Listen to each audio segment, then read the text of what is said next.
In case you were wondering, I am around 12,000 years old. Well, chronologically at least.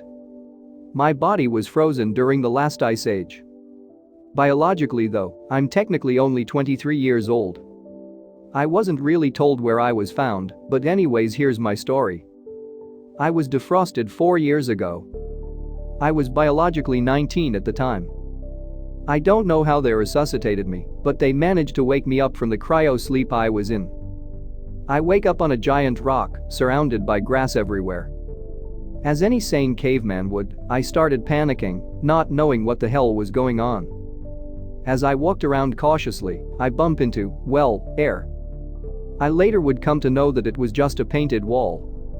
And by the way, I'd like to take a minute to appreciate how amazingly my supposed containment chamber was made to replicate a grassland biome. A good 2 hours went by and nothing happened. I began to feel at ease knowing that there were no predators to worry about. I know it's weird, but I grew up a caveman, so give me a break. Just as I was recovering from my panic, the air around 20 feet to my right just opens into some black void, and two animals with black and white fur walk into the clearing I was in. Their heads were somewhat similar to mine, but their eyes were completely black. Like, just a space of black where their eyes should be. As any sane caveman would do, I tried to haul ass out of there, only to crash into air. At this point, I was absolutely terrified. It's hilarious to look back and think about it now that I was scared of a guy in a suit wearing shades, but it wasn't back then. As I backed up into the invisible barrier in the air, these two creatures stopped and looked at each other. Then both of them took off their fur coats and black eyes, and in front of me stood two humans, buck naked. This was a huge relief for me, realizing that these two were humans wearing animal hide and ornaments on their eyes. Although I've never seen an animal with weird fur like that, it definitely would have provided a decent intimidation against many predators of my time. One of the two humans steps forward, crouches down and extends an open hand to me. To us primitive humans, this was a sign of peace and association. I slowly took his hand. The other guy did the same. After our primal handshake, they faced each other and started muttering some complex vocal call to each other. By the looks of it, they seemed excited. Two more humans with the same fur coat walked through the black void. These were female. One of them had a bowl carved from rock with water in it. She handed it to me. I was pretty thirsty, so I drank it immediately. The other female presented a red block to me. It was definitely some kind of raw flesh. I was used to eating raw flesh as well, so I bit into it. I immediately spit it out. The taste was overwhelming and nothing like I've ever eaten before. It sort of tasted like seawater. I would later come to know this was due to common salt. The female looked surprised for a second. Then she held something that looked like a yellow version of my genitalia. She ripped off the yellow skin to reveal a white mass of food inside. She gave it to me. It didn't look like any form of meat, rather it resembled a plant. I took a bite. It was loads better than the block of meat. I voraciously gobbled down the plant thing as these four humans sat down watching me, buck naked. As time went on, I kept getting fed by these humans walking through the black void in the air. This one particular guy would come in every day with lots of objects and animals. He would show me something while saying some vocal call. I eventually learned to repeat after him. This went on every day. I learned to communicate in English 2 years after my defrosting.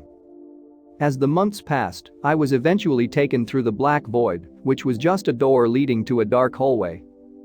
I met lots of new people and got to know about the modern world, where people lived in trees made of stone and mounted shiny animals with circular feet. To be honest, the world was too loud and bright for my liking, and I had trouble adjusting. I eventually got the hang of it, although I'm allergic to dust. As of now, I'm the academic equivalent of a middle school student. I can read, write, cook, use a telephone, and surprisingly even drive. I guess living in the wild does make you quick to adapt.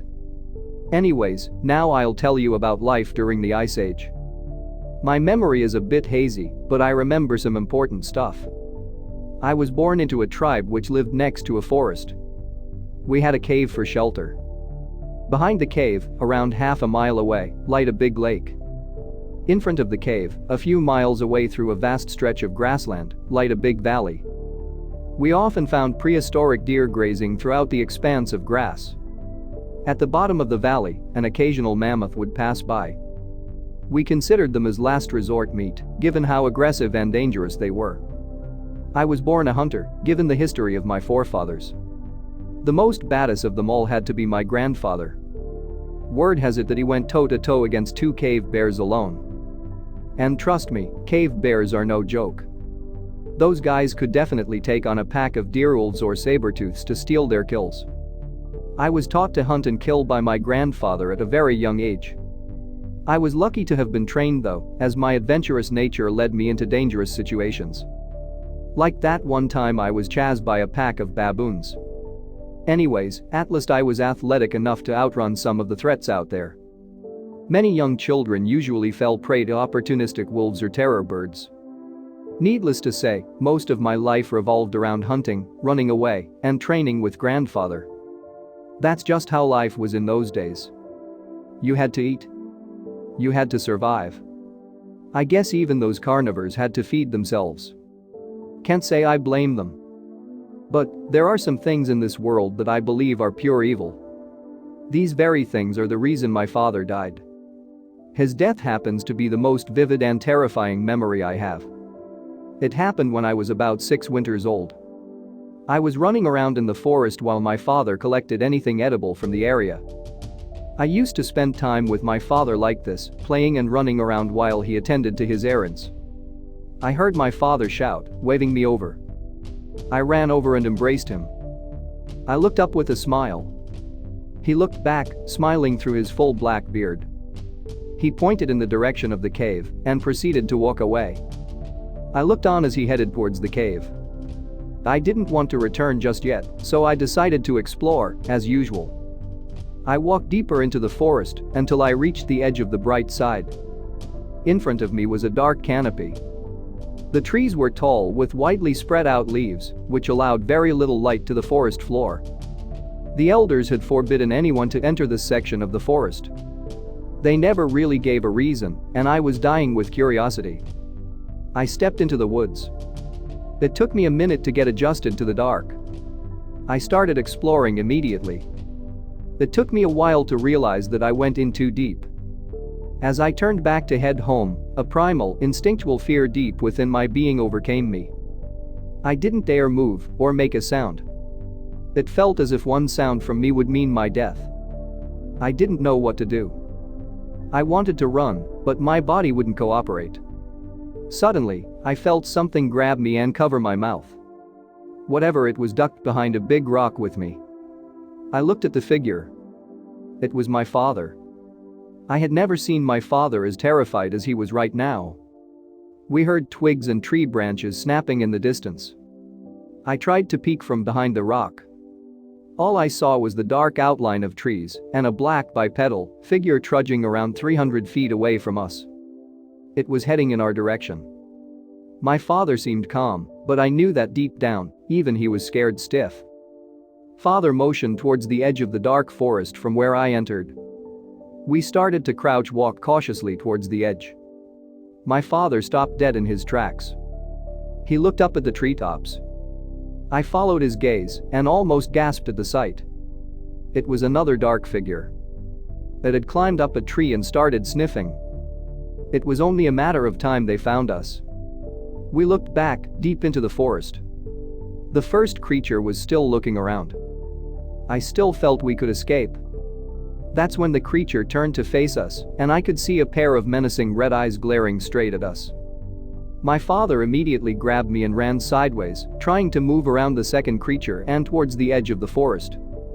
We heard heavy footsteps and the crashing of branches behind us. I looked to my left and saw another creature, probably the same one from the treetop, chasing from our side. It blocked our only path of escape. My father carried me deeper into the woods. He zigzagged around and tried to put some distance. We stopped near a rock formation as we couldn't hear their footsteps anymore. My father looked around nervously. He looked at the giant heap of rocks. He pointed towards it, motioning for me to hide. I got into a small crevice, just barely big enough for me to fit in. All of a sudden, we heard a monstrous scream in the distance. The sound of footsteps echoed through the forest. My father looked at me. He had a look of satisfaction on his face. He smiled at me and reached out his hand to pat my head. He signaled for me to keep quiet. He started a fire to send out a smoke signal with what remaining time he had left. The footsteps got louder. My father turned and screamed at the top of his lungs as something came crashing through the bushes and grabbed my father. With the light of the fire, I could clearly see the monstrosity before me. It was a humanoid beast with black skin and a protruding jaw filled with sharp needle-like teeth. Spiky ridges lined its back, and its blood-red eyes portrayed its lust for death. The thing started ripping through my father's torso. I could hear my father's screams, but I frozen in place. The sound of flesh tearing and bones breaking filled my ears. I could only sit there and sob. I heard the thing sniffing. It stomped closer to the crevice I was in and peered into the gap.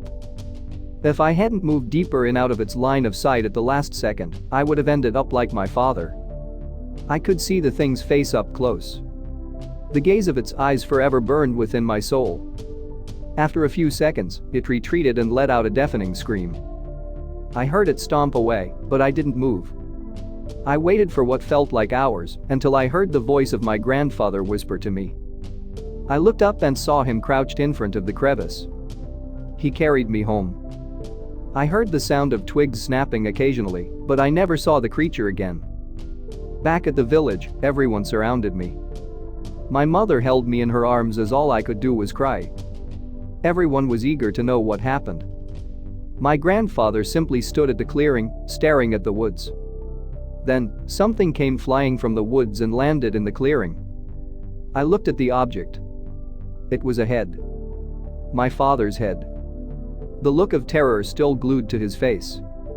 My grandfather fell to his knees, while my mother held me tightly, sobbing silently. And now, for my message to everyone. There is a reason why a lot of horror movies showcase giant black humanoid monsters with red eyes and elongated skulls. There is a reason why the darkness of the woods awakens a primal instinct, thousands of years old, within all of us. Aside from me wanting to share my experiences with you all, what prompted me to type this out was an incident that happened a week ago. I was in the parking lot of a grocery store with my assigned attendant one night. While loading the groceries in my truck, I glanced at the woods behind the parking lot. I looked deep into the trees, and I saw what appeared to be two red eyes in the distance, staring directly at me.